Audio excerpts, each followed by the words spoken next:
Anyway, this particular topic which I'm going to present today is also quite relevant in terms of data-driven technologies, especially in the area of smart grids. Uh, so,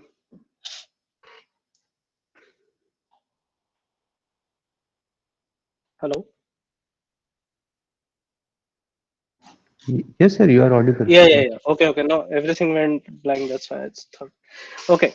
Uh, um, okay. So let me show the outline of today's presentation. So in today's presentation, I will be mainly talking about the introduction regarding the machine learning methods.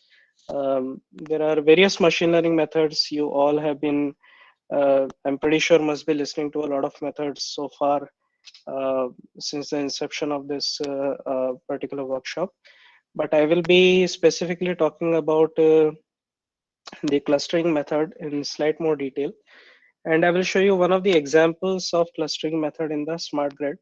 And that example will be specifically in the area of demand response. Okay. And if the time permits, we will also have, uh, I will have one more case study for the state estimation in the power system.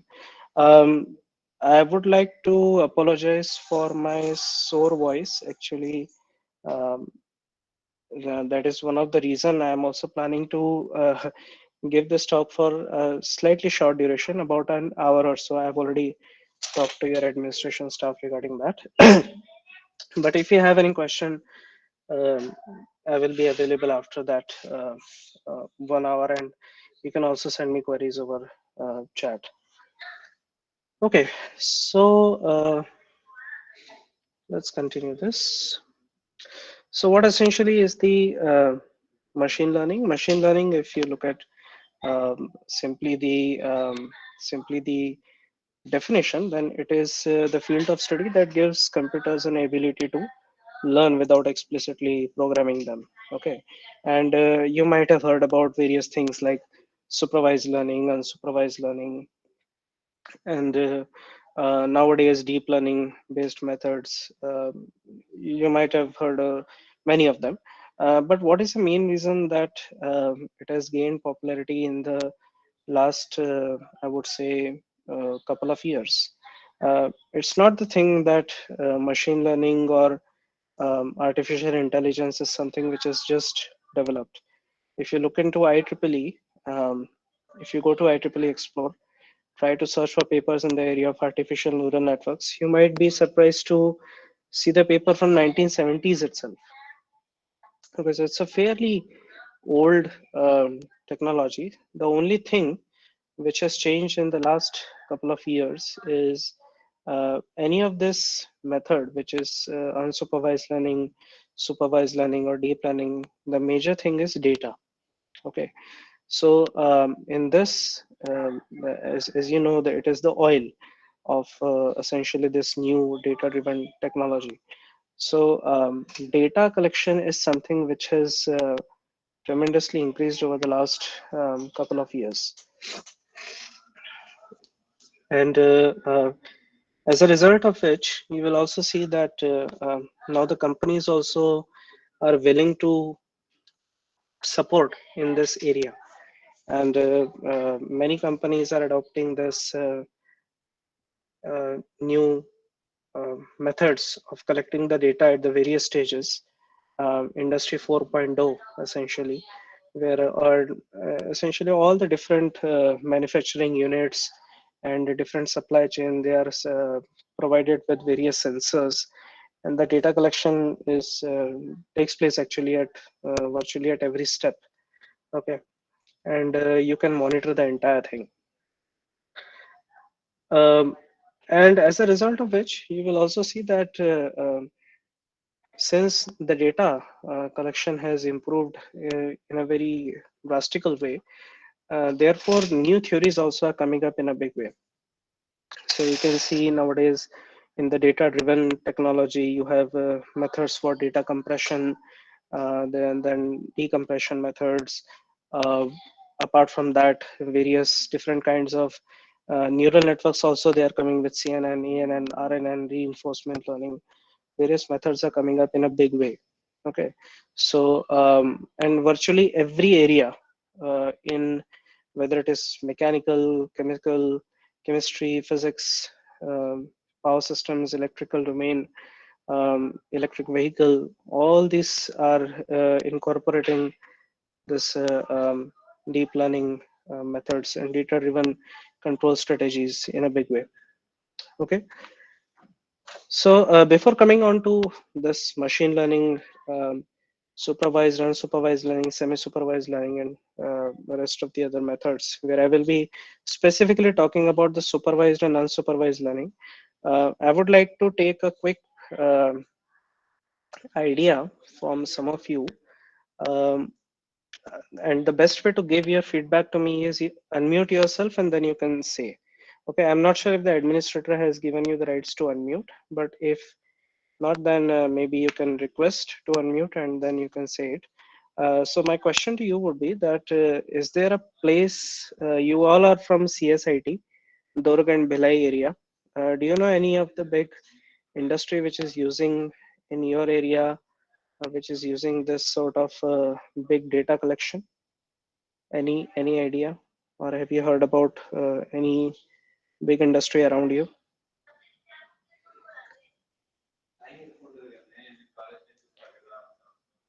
What is Bhilai steel plant famous for?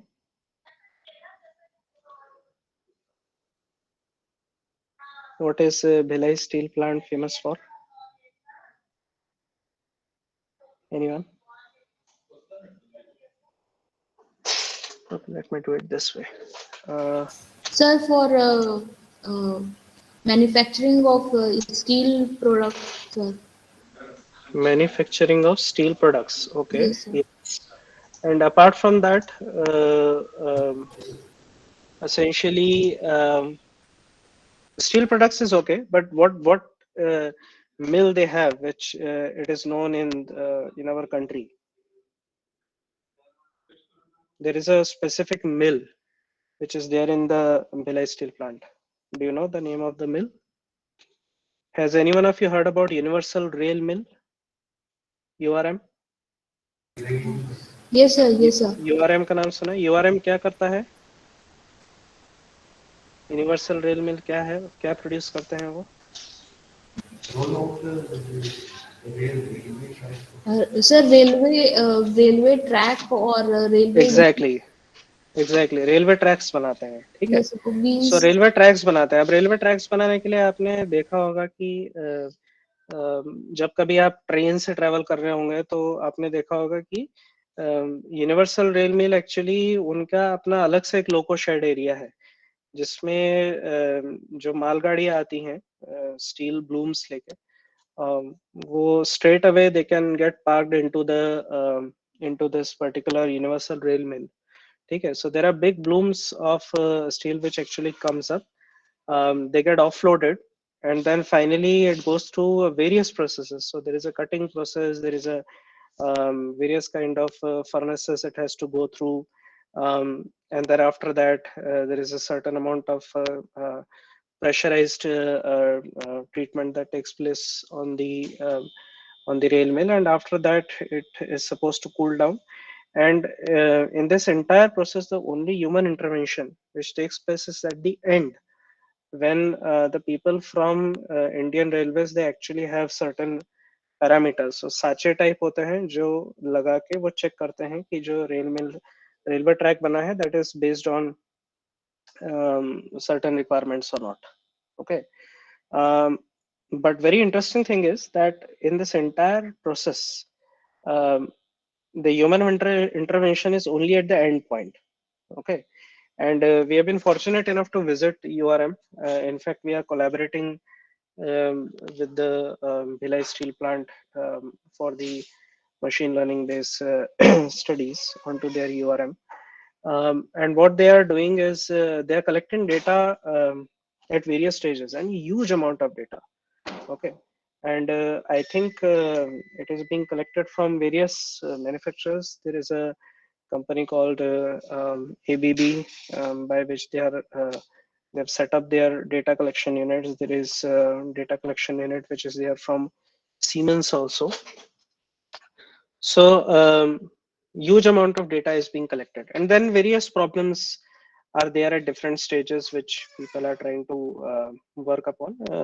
We have an NDA agreement with them, so I cannot go into the details of what the problems are, but just to tell you, or just to give you a flavor that you don't have to look beyond your surroundings. Actually, there is a big mill in Bhilai and Durg area itself, which is using a lot of data, and they are going aggressively into this machine learning unit. In fact, you will be, I don't know if some of you know about it or not, they have a very good um, software department also in Bhilai steel plant. So they do a lot of studies based on that, out of that software department too. And we are working in quite close collaboration with them.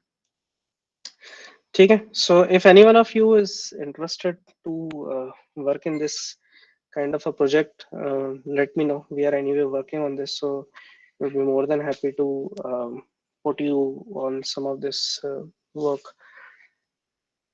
Okay, so let's go to the next thing. So machine learning, as you know, it can be classified into supervised, unsupervised, semi-supervised, various kind of reinforcement learning and all. I will be mainly talking about these two, supervised and unsupervised learning. So it's not a new thing. You pretty much all of you might be knowing about it. That what happens in the unsupervised learning is that your data is there, but the output is not labeled. So what you have is you have data in the form of some clusters. And what essentially you do is you find the boundaries around these clusters and then try to segregate the data. Okay, so there are natural structures which are present inside the data points, which gives you various kind of clusters. Okay, and as a result of which you can do some of the exploratory analysis and all, or dimensionality reductions and all. Any example you can give based on unsupervised learning? कोई example दे सकता है unsupervised learning का? कहाँ देखा है आपने unsupervised learning?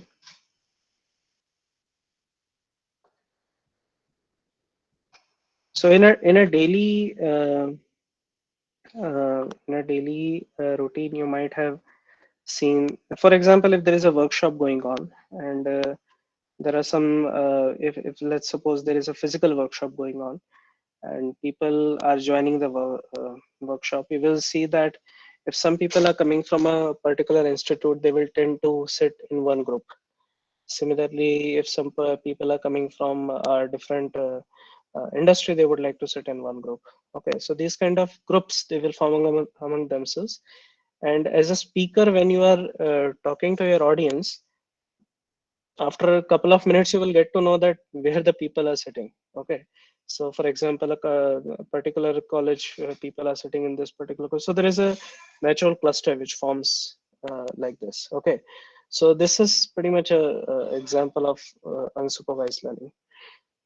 If you talk about supervised learning, the idea here is that the ground truth labels will be provided.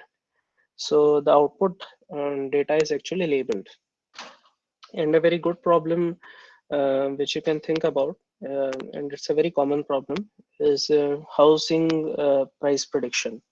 So if you have any house, and if you want to predict the price of this house, um, for example, in Durg and Bhilai area itself, if you want to find out the price of a house, there might be different parameters based on which you can predict the pricing. For example, there could be number of bedrooms, there could be the location, okay, the age of the house, various parameters can be there. For example, vicinity to a college or particular business area. Um, so based on that, also you can find out uh, the house price and how it is done. For example, all this different data which I'm telling you is there. Essentially, what you do is you have a different kind of variables are there. For example, age and number of bedrooms. For the sake of simplicity, let's consider these two variables only. So in this particular thing, what will happen is You are actually trying to find out the price, which is a function of these two variables. Okay. Um, and how would you find out this function? This could be linear or non-linear function. But the idea here is to find out the linear and non-linear function is by using the data which is available. So there would be about prices of, let's say, 100 houses given to you by some agency, and that agency wants you to make a house prediction software. Um, and then what you will do essentially is you will take that 100 data points, and you will take the price and you will try to find out a relation between that price and the other two variables. And as I said, in this process you can be using, you can be getting a linear relationship, or it could be a non-linear relationship. There are various kind of norms also which are essentially used to the minimize the error between your prediction and what is your actual price. So there are various kind of norms like L2 norm, L1 norm is there. I will not go into the details of that, but what essentially will happen with the L2 norm, this is the common thing. So you will take the predicted price, you will subtract it from the actual price. Whatever is the error, you will just keep on squaring it for different values. And then you will take a square root of it and you will try to minimize it. That's basically your L2 norm. But in this case of L2 norm, you will see that one of the problem people face is if there is any kind of outlier, it tries to skew your output in a very big way. So as a result of which, what happens is um, people nowadays they are tend to go towards L1 norm. Okay, I have not written down all these points here, but if you want to make down your notes also, please feel free to do that. So there are various research problems people are working on, which is finding out the distinction between the L2 norm and the L1 norm for the supervised learning. Okay, so when you are predicting the price of a house, that is pretty much like a regression problem. Okay, because there is a continuous entries which are coming up and you will get some number. For example, if you're training your function for let's say 80 data points and you're testing for 20, the rest of the other 20 data points, for the remaining 20 data points you might be getting a problem like in Durg area, if there is a house of 3 bedroom and which is only 1 year old, then what is the price? Okay, so you will be getting some value, for example 40 lakh, 50 lakh rupees, something like this. However, in the classification the output is 0 and 1. So for example, a good classification problem could be that if a person is if some insurance company is doing some sort of a survey and they just want to know that a person would be taking the insurance or not, whether it is a yes or no. So this yes or no can depend on various factors. For example, what is the age of the person? What is the education of the person? Is he educated enough to know about the pros and cons of taking the insurance? Second is what is the income? And what is the experience, or once again if essentially the affordability of the person. So there could be various parameters which can go, but eventually you will get an answer in the form of one or zero, whether the person you think will take insurance or not take insurance. So this is the classification problem. So there are two kinds of supervised learning: regression, classification. Okay, so I've already talked about that. uh, Okay, so let's take a step back. This is a very common, um, I would say, um, definition you all might have heard, that learning can be defined as improving on task T with respect to performance P based on experience E.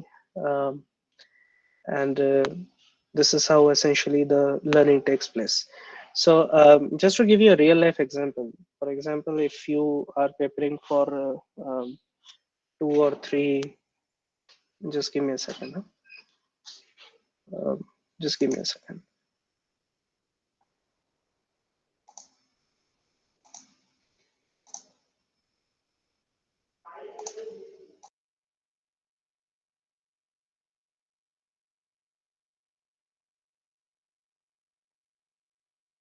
Sorry. Uh, so, so what essentially I was saying is that uh, let's say you have some you're preparing for some examination, let's say, and there are 3 4 subjects. The target is to achieve 80% marks in all the different subjects, and there are, let's say, 2 or 3 examinations which are going to take place in one semester. And let's say you're taking 5 subjects for the time being, and in all the 5 subjects you have to score 80% marks. um, you gave the first you for example, you gave the first essentially the examination, and then you find out that in three for example, in the 3 particular courses you have got 78% marks. In rest of the other 2 courses you have got 85% marks. Okay, so you have studied, and that is your task. You have got some performance measure, which is essentially the percentage of marks which you have received in all the 5 courses. But based on that, you have got some experience. What is your experience? Your experience is that you have got good marks for the other 2 subjects with 85%. So there is a possibility that you can take out some chunk of time of preparation from those 2 subjects and put it in the other 3 subjects where you have got 78% marks and you would like to improve it to 80%. So you go back and divide your time in a way that you study for the next examination, and then you find out that in pretty much 4 subjects you have got 80 84 percentage, and in one subject you have got, let's say, again 78% marks, and then you will again reshuffle your time in a way that you are giving much more time, some more time to that fourth subject, and eventually you were able to finally achieve 80% marks in all 3 of them. So that's how in a real life scenario human beings work, right? They keep on, they do some tasks, they look at some performance measure, they learn from their experience, and then they go back, correct themselves in their tasks so that they can achieve the desired performance. Okay. Similarly, machines also work. So whether I'm talking about machine learning method or deep learning method, you have neurons which are trained in a particular way. Machine learning method, it is essentially the algorithm which tends to come up with a function estimation in a particular way. That's a different thing.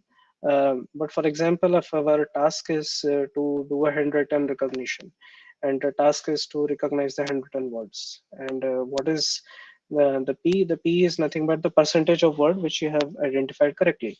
So for example, if I have got a accuracy of about 92%, that means I have got some experience that, okay, I need to maybe do more, either by correcting my algorithm, or uh, doing some hyperparameter tuning, or whatever in case of deep learning.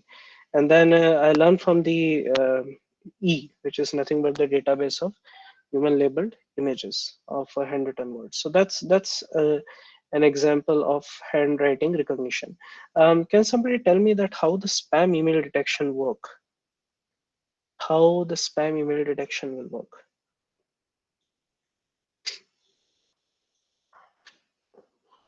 Does anybody have any idea? First of all, spam email detection, everybody knows what it is. So you generally receive emails. Some of them are legitimate emails. Some of them are spam emails. The spam email, this categorization is automatically done for you by Gmail, right? Google automatically classifies them and put it into your spam folder. But how it does that? Can you think about it? Maybe you can unmute and say someone.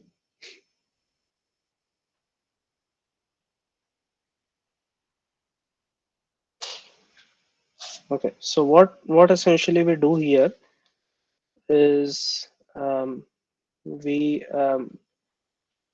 in the case of spam emails, you will always see that such kind of emails come with uh, um, very the mail body comes with different flash words. For example, they will always like to know about your password. Okay, or they would like to put certain OTP, or they would like you to act fast, or there will be some error in their email IDs and all. So these what is done is there is actually a bank, or sort of a dictionary of different words which are collected, and Gmail actually reads your email body, and based on the occurrences of these words, there is a specific library which is called word2vec. So with this sort of um, um, words to vectorization, it tries to classify whether the email is a spam email or not. Okay, it's not that difficult. You can make a spam email detector yourself. Okay, what happens in a driverless car? So the driverless car target is quite task is basically to drive within the lanes. P is the average distance traveled before a human judged error. Okay, and E is nothing but sequence of images steering commands. इसके अंदर मेरे को बता सकते हैं कि how do you collect the uh, uh, how do you go ahead with this driverless cars? Has anybody seen a driverless car before over the internet, maybe on YouTube or something? There are cars from Tesla, okay, and there are other cars also from Google and other companies which are trying to make driverless cars. NVIDIA is also into it very aggressively now. So what happens in the driverless cars? What kind of sensors do they use? Anybody? What kind of sensors do you use in your cars? किसी की गाड़ी में आपके इसमें ये होगा ना, क्या कहते हैं, जब आप बैक करते हैं गाड़ी तो आपने देखा होगा पीछे कुछ सेंसर्स लगे होते हैं, and they tend to beep if you're close to a wall or close to a vehicle or something. What kind of sensors are those? Anyone?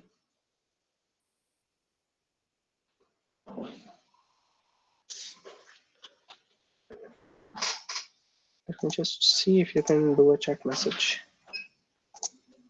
What kind of what kind of sensors are there in a driverless car? Any idea?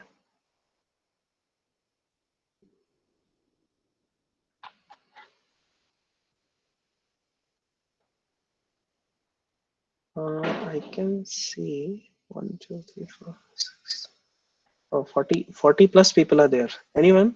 I think you all can send a message at least. So even if it is wrong, that's okay. Send me a message here. What do you think is the kind of sensors you use in a driverless car? Wireless or battery? Okay. नहीं, आपको sense करना है अपने आसपास कि कोई vehicle तो नहीं है. So how would you use battery for that? Battery is used to give power. No, that's okay. Intelligent sensors will be there. I understand. But what kind of sensors? Has anybody heard about radar sensors or lidar sensor? As a matter of fact, lidar sensors. Okay, you can search about it. Okay. So there are few things. So you will see that there are different kind of sensors which are available. Some of them are sort of short distances, which are there in your cars right now. If I am assuming that nobody's using Tesla or any other yeah, autonomous vehicle for the time being. People are using cars like Hyundai, Tata, and Maruti, all these cars. But whenever you back off, there are sensors which are available. So these are short distance sensors, UV sensors. Okay, then there are sensors which actually work on radar. Okay, because UV sensors, they are not very good to identify between the different things. So there are radar sensors, but radar, what essentially happens is that I mean, there are light sensors also, but they have their limited capability.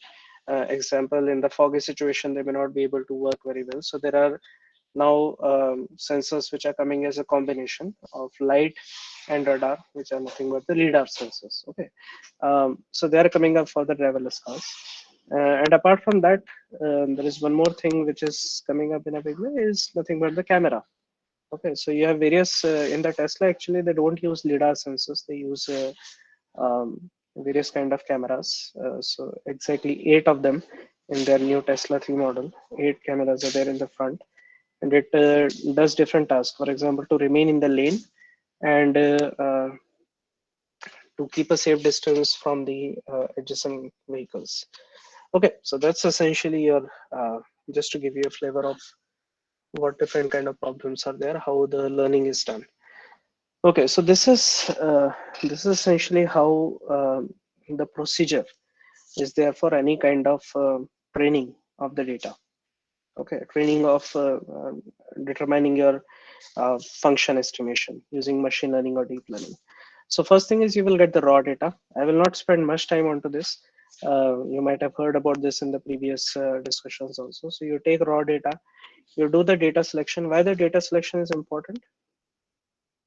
Why the data selection is important? Because in the raw data, you might see that not all the data would be of use to you.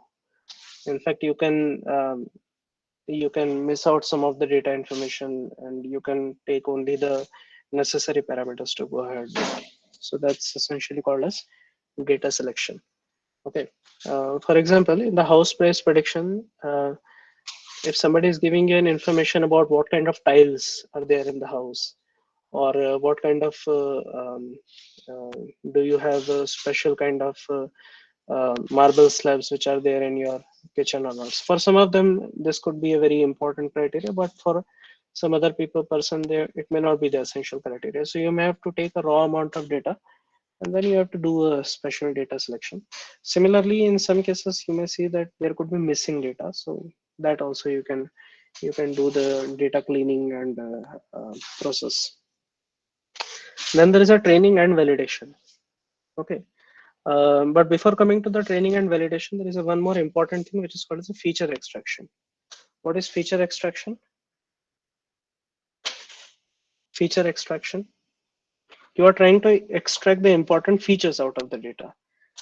Okay, so what essentially is the feature extraction is that sometimes the data which is given to you may be in a very crude format, and you may not be able to directly um, look into the look into the details of the data specifically from the raw data itself. Okay, a very common problem. Let me tell you from which people are uh, which people do nowadays is, um, for example, the COVID estimation using the X-ray images. Okay, so you take an X-ray image, you take certain you take an image, you convert it that image into some pixel formats. You put that entire pixel format, and then let's say information of about 1,000 people,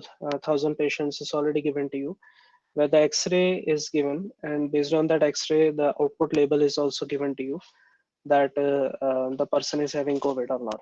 Okay, and then the idea is that out of that 1,000 image data set, you have to make a problem, make a essentially a model. You can use either machine learning or deep learning, and you have to make a model which eventually takes any X-ray images input, and then it should spit out the output whether the person has COVID or not.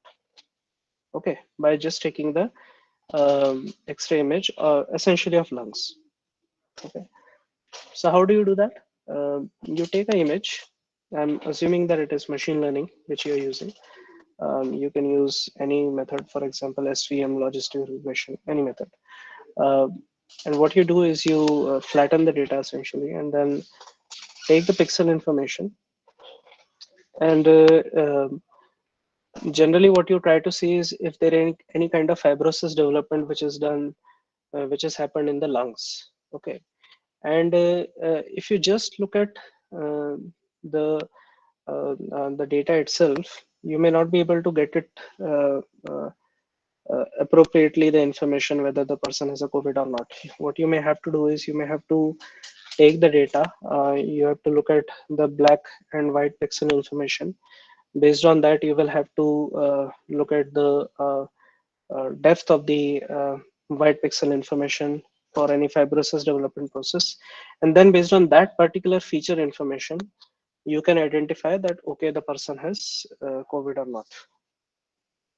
So that's essentially a feature extraction which you're doing from a pixel, image with various pixels. Okay, so that's feature extraction. Another example that I can give you is from power systems. So in power systems, you might be knowing about the different kind of faults. Okay, um, so let me again take a poll here. So what are the different kind of faults we have in the power system? There are two categories. One category is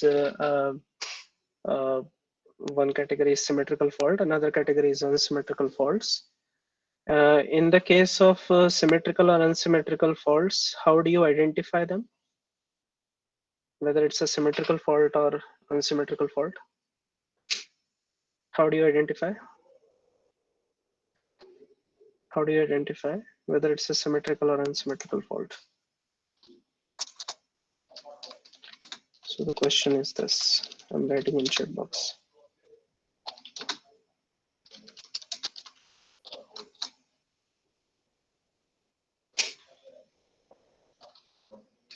So how do you do a fault identification in power system? There are different kind of faults. I've told you there is a symmetrical fault, there is an unsymmetrical fault. If some of you are not here from the power system background, no worries. So essentially how we do it is we convert the voltages or currents in the sequence components, which are called as positive, negative, zero sequence components. And then by looking at the positive, negative, zero sequence components and how they are coupled with each other, we get to know that what kind of fault it is. Okay, so are we simply taking the voltage and current information and then straight away finding out what kind of fault there is in the system?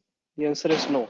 We are taking the voltages and current information, we are trying to convert it into different domain, not essentially domain, but different component, which are called a sequence component. And that from that sequence component, we are trying to identify whether there is what kind of fault is there, which is nothing but the function estimation, that what kind of fault is there. Okay, so in this case, you will see that generally the data which is available to you may not be good enough straight away to start with. So you may have to do certain feature extraction.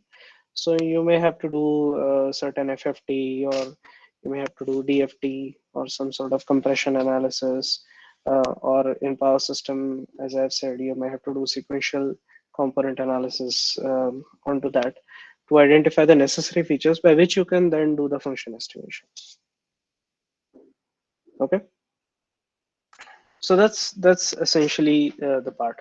And then what we have is we get the output, and then the output you can do evaluation. This evaluation could be in various forms. For example, you may be looking at the mean absolute error, you can be looking at the accuracy or some other error parameter, which is nothing but your performance metric. Okay, so I think this slide is also now clear why, what is the requirement of feature extraction, how you do the evaluation, what is the importance of feature extraction. I hope that is clear. One more important part is training and validation data. Um, the question here that I would like to pose to you is that, for example, if you have 1,000 data points and you want to, for example, that COVID situation, COVID problem, which I've just mentioned. So you have 1,000 X-ray images, and they all are labeled whether the person has COVID or does not have COVID. And you want to design your system based on that, or you have to do a function estimation, which finally gives you output. That if you are giving a X-ray image as input, it will give you output whether the function, whether the person has COVID or not. So will you use all those 1,000 images for the training purpose? And will you use all those 1,000 images later for the validation purpose, or what do you think is the correct order? That's my question to you. Once I get some input from you, I will go ahead. So what do you think is the correct way?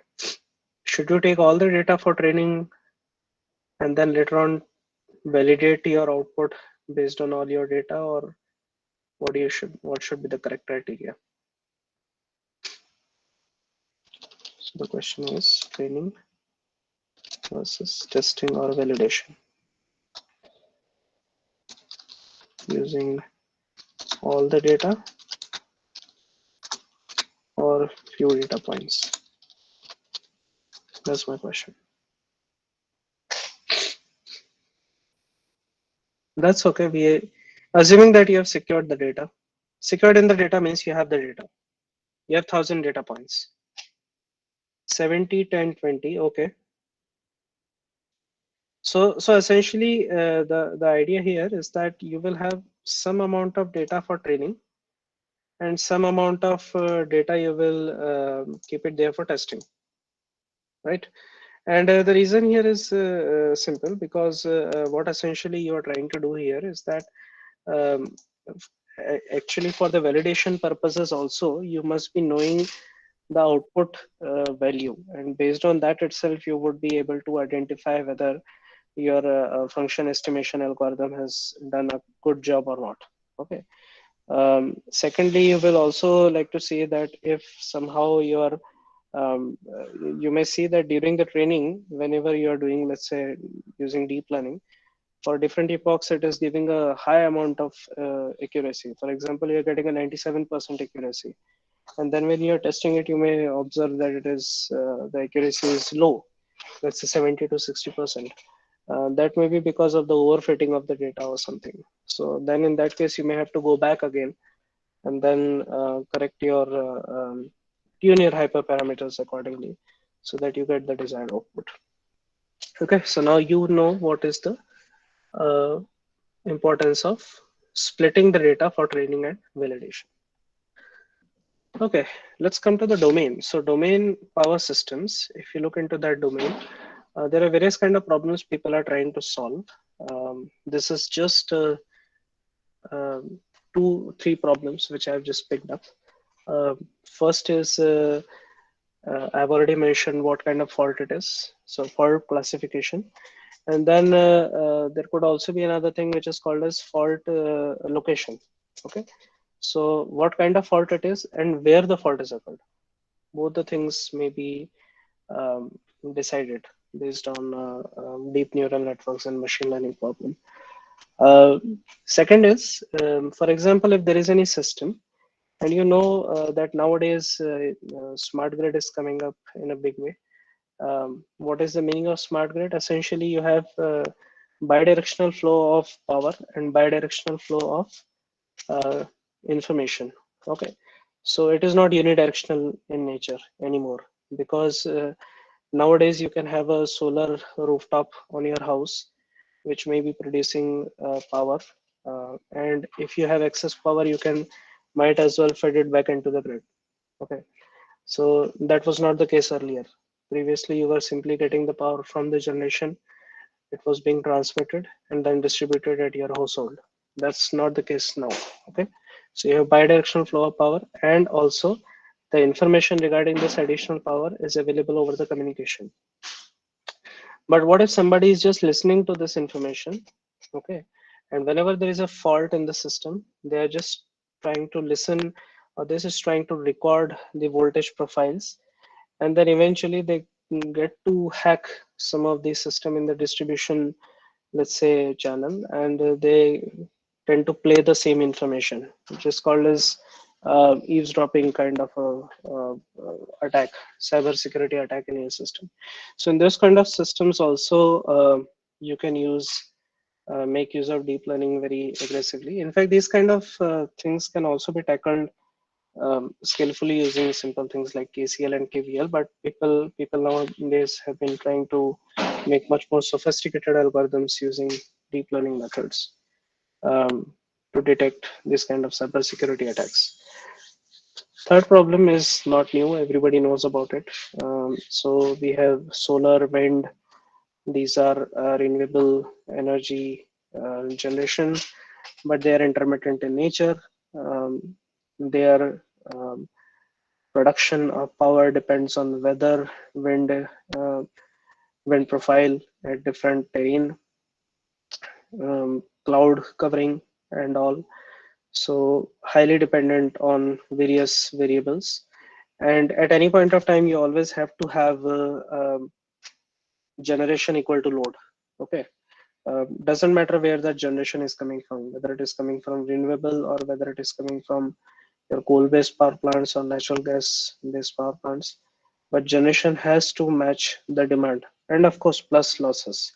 Uh, if there is any imbalance between them, you will see that the frequency variation will start happening, voltage variation will start happening, and the system may eventually collapse.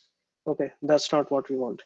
So at any point of time, what you need to have is if you have this kind of renewable energy sources with you, you have to have the forecasting possibility to do the generation forecast. Okay, and similarly, you should have possibility to go for the load forecasting also. And there has to be a good match between the two, so that based on this match plus some 10% offset, you can provide information to the other non-renewable based generations um, to fill the gap of the power. Okay, that's essentially what you call as what is the use of load forecasting and generation forecasting. Various methods are there. Recurrent neural networks, the LSTM based methods are used for this kind of forecasting. There is a short-term forecasting, there is a long-term forecasting. Again, there could be a separate lecture only on this particular thing, but I don't want to go into the details of that. Okay, let's not worry about this. Let me give you actually introduction to this K-means method. Uh, so essentially, we have seen we have seen two kinds of, we've discussed two kinds of method. There is a unsupervised learning, there is a supervised learning. In the unsupervised learning, we have clustering methods. And in the clustering methods, we have a K-means method, which is a very common method people use for clustering purposes. Um, and these are the four steps. If you look at these four steps, what essentially they are doing is, again, doing the L2 norm. You're just taking the different points, okay? Initialize with K clusters, find out the difference between the points and the clusters, and based on the minimum distance, you assign that point to a given cluster. And then you just keep on doing it and keep on updating the centroid of the clusters um, whenever you have the minimal requirement is there, okay, when it reaches the tolerance. And then you essentially terminate the problem. So if you look at the four steps, it's a bit involved in terms of mathematics. So let me show you a picture really, what essentially we are doing. Um, let's say you have 6 data points. There could be some dimension 1, dimension 2. And what you're trying to do is you're trying to identify what are the clusters in this particular data. Now, if somebody is looking at, they can immediately say that, okay, it looks like two clusters. One is this, another one is this. But it depends. For example, somebody might say, okay, this is one cluster horizontally, this is another cluster. The way we do it in the k-means is you just uh, first of all decide how many clusters you want to make. For example, if I want to make two clusters, then I will just put 2 points here like this. Okay, and then what I will do, I will calculate the distance of this each point from the given cluster. So I will calculate distance from this point to this cluster, this point to this cluster, similarly here. Okay, and whichever is the smallest distance, I will assign that particular point to that cluster. Okay, so here is the next step. So you can see now the colors have changed. So these 2 points are actually close to this cluster, so I've colored them blue, and these 4 points are actually close to this particular centroid, and I've just kept it green. Shall we stop? No. the next step is you will update the location of this particular centroid. So what you will do, you have this information, you have this information. Now based on the location of these two, you will update the location of this particular centroid. So I've done that. Okay. And how you are done, how, what is the procedure to calculate the new centroid location is given in those 4 steps. So mathematically you can implement it. Okay. Um, in Python, actually, it's simply one line of code, but just to give you a flavor of what essentially the problem is.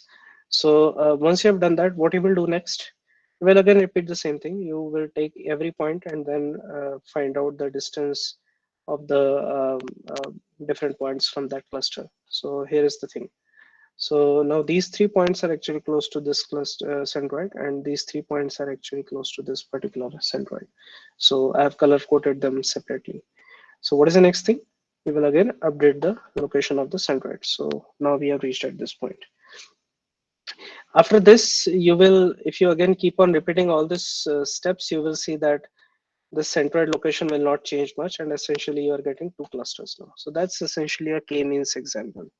Um, so where are we using this? So we will be actually using this on um, a system. This is actually a system which is taken from the data from the 789 customers from the UK power network. And the idea here is that you have 789 consumers, and every half an hour you are taking the data from the customers. Okay. And you have this entire data set with you. And how the clustering information will be used here. So let me introduce you to the problem, what essentially the problem is. The problem is that we have, just give me a second. Yeah, so we have the information about the consumers and their consumption patterns. Out of the 789 consumers, you have to identify the consumers which, as a utility or distribution company, you should contact to reduce their peak power consumption, so that you as a distribution company are able to make some profit. Okay. And you are willing to share some of your profit with these customers, and that is essentially called as the demand response program. So in this particular case, the utility company has to identify which consumers it should talk to, so that uh, as a utility you can give them a possibility that, okay, from this to this particular time frame, we have seen that you have a very high consumption. So if you can reduce your consumption at that particular point, we can maybe reduce your electricity tariff by, let's say, 10% or 15%. Okay. Now, how do you do that? So this is how the weekly consumption patterns and daily consumption patterns will look like for different customers. Okay. So I've taken 2 customers, which is number 443 and 3856. Weekly consumption is given. So you will see that there is definitely some sort of a pattern is there. Um, and what essentially you are trying to do is you're trying to work with all this data. But of course, if you look at the data, if you have 789 consumers, you can assume that every half an hour you are taking a data. That means in one day you are taking 48 data points, and 48 data points every day. So if you just keep it on for all the daily, weekly, seasonal, and yearly, you will get a huge amount of data.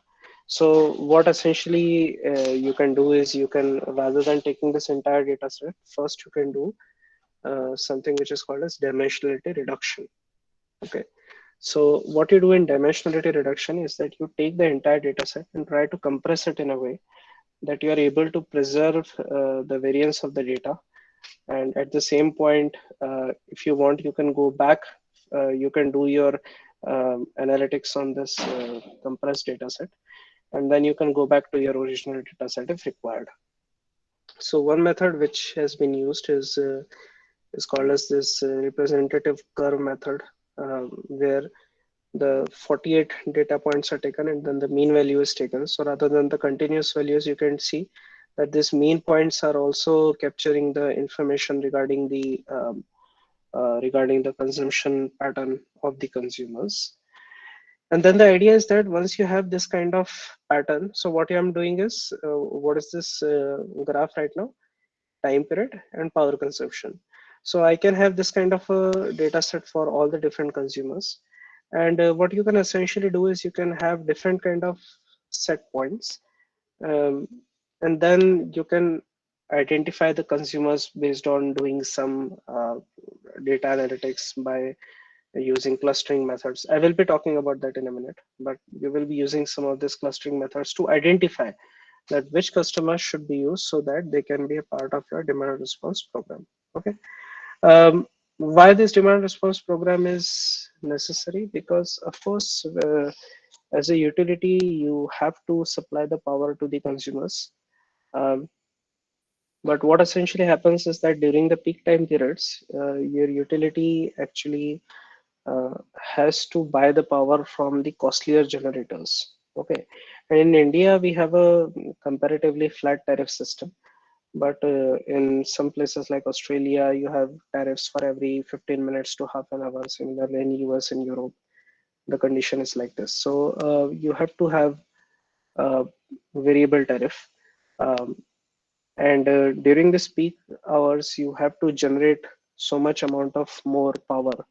And please also understand that this also makes sense because let's say if as a consumer you are trying to consume 1 unit of power, uh, as a supplier you also have to take care of the losses in this entire process from generation, transmission to distribution.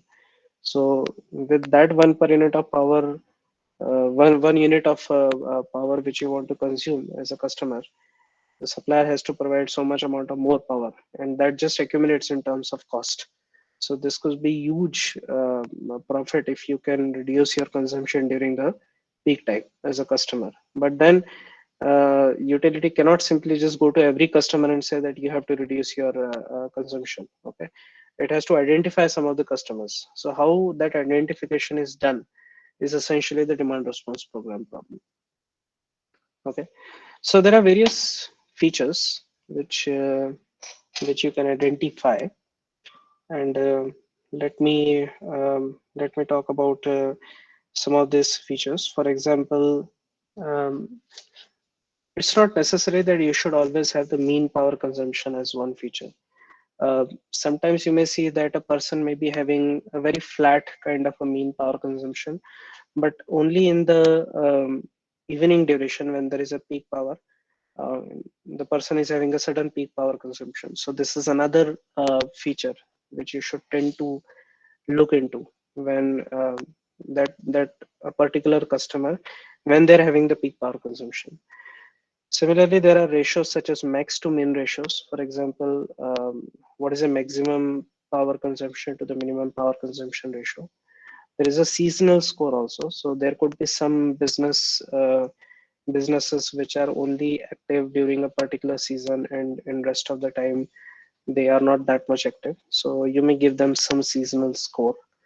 Ramp rate, for example, if um, there is a particular um, customer, or there's a particular company or industry which is having a high ramp rate, then this could also be taken as a particular feature. And the same thing, you can also talk about volatility, that how much volatile a customer consumption pattern is. So as I told you, that it is not necessary that you should take only one feature. There could be much more features, and you may have to pick and choose from some of these features which are of your requirement. Okay.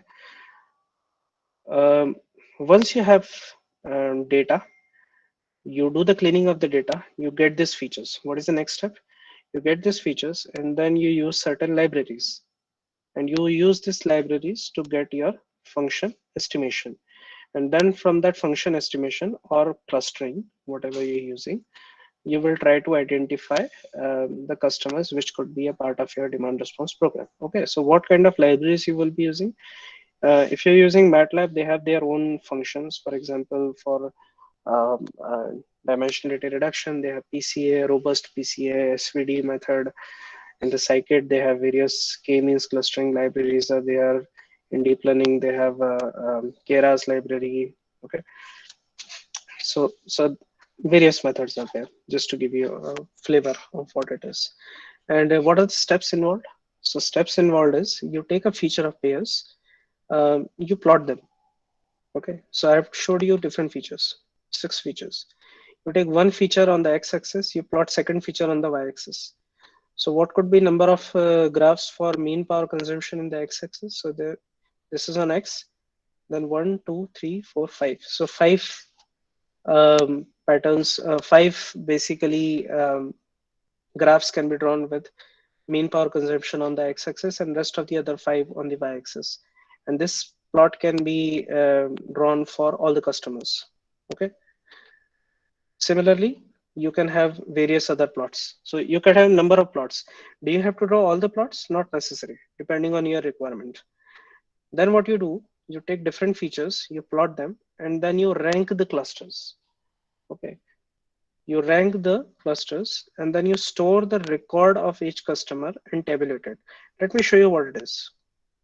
So pictures are much more better to show rather than showing you the word. So this is x-axis is mean and y-axis is peak power. Second is x-axis is mean power consumption, y-axis is max to min rate. Similarly, you can have various cases. In this case, they are using 10 different cases. For your problem, it could be different. Okay, so there are different cases. What you're doing is you are having all the customers being plotted here, and then you classify them, you cluster them, and you give them a particular score. For example, a person which is having a mean power consumption and the peak power consumption at more than 0.5, you uh, give them a different color code, which is red, and then you give them certain ranking. Okay, or give them certain score, and then you add up the score of a particular customer for different cases. Okay, so eventually you will get some sort of a total like this. For example, this is the total of the first 15 customers. So you can see that for the F1, F0, that means feature 1 and feature 0 XY plot, the customer is getting a score of 1. The higher the score is, that means the greater is the probability of the customer to be selected for the demand response program.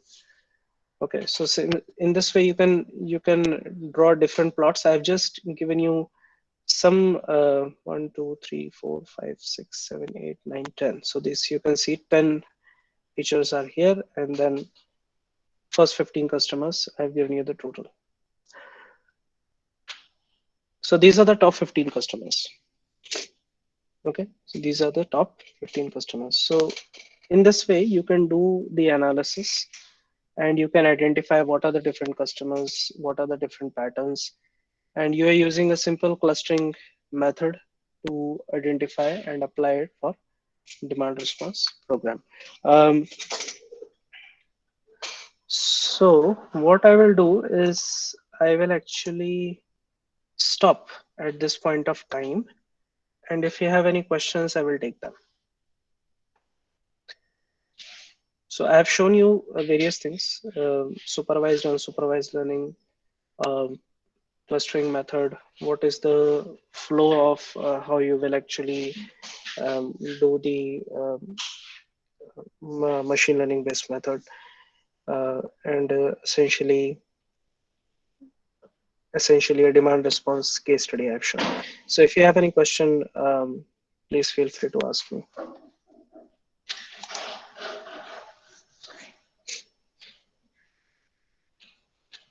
May I request the organizer to tell the people if they have any questions they can ask. You can ask your questions over the chat also.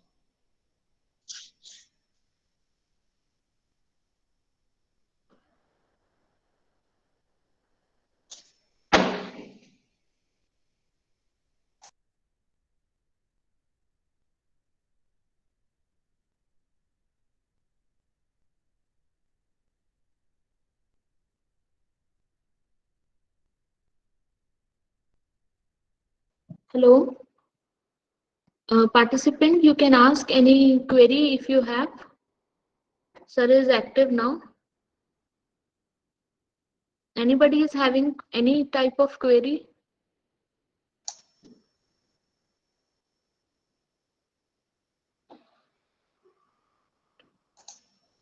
Okay, I think no query from the participant side.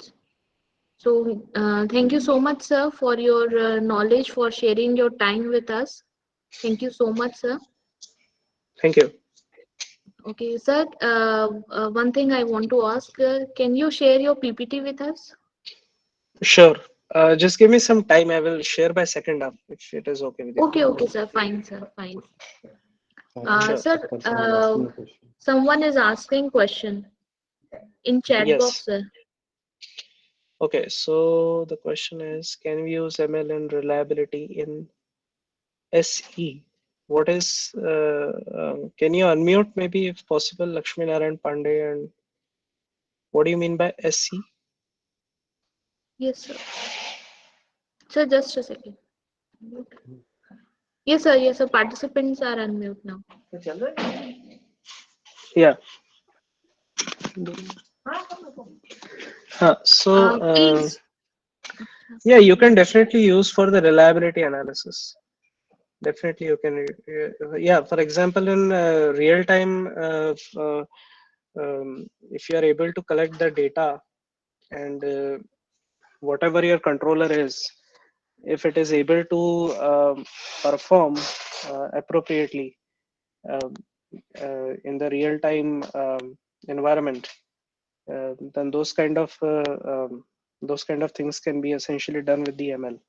So what you can use the ML in this particular case is if you don't have the plant information, then you can use your data to design the plant system. Okay, that is one thing which you can do, which is called as data driven plant determination or system identification. Second thing what you can also do is if you have the system information, then you can use the data to determine your controller design, so that with the given plant information and the feedback, your system does not go into the unstable scenario. So yes, you can do data driven based algorithms for reliability purposes.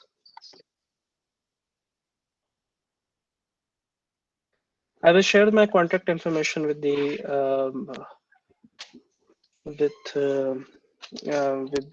convener. I will just post my email ID here. Just give me a second. Yeah, that's my email ID.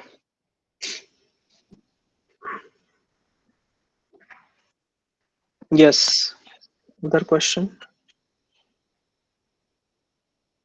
Somebody who raised his hand. Yes, sir. Dr. Rajkumar Jhapte is asking something. Sure.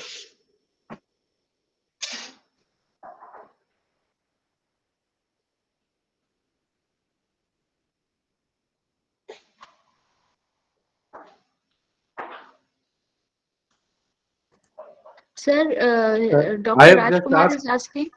Yes, sir. Please, sir, please I go have just ahead. asked that could the real time variable data can be stored securely or for the further analysis? Yes. Depending on what is your application. For example, if your real-time variable data is, let's say, for your solar PV, and then from the solar PV, you want to identify what is the good way to design the operating point for your uh, system. Yes, you can definitely do that. And for process industries also, sir? Yes, for sure. Thank you, sir. Thank you very much, sir. Your presentation is very good, sir. Thank you, sir. Thank you. Any more questions from participant side?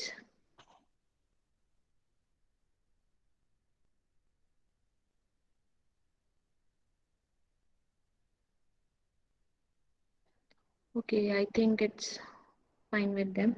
So thank you so much, sir, for joining us and sharing your experience with us. Thank you. Thank you. Okay, thank you so much, sir. And for Thank you. participants, please give your feedback regarding this session and quiz also. And one more thing, there is a break, lunch break, and we will resume at 2:30 for the next session. Please give your link and quiz. Thank you all.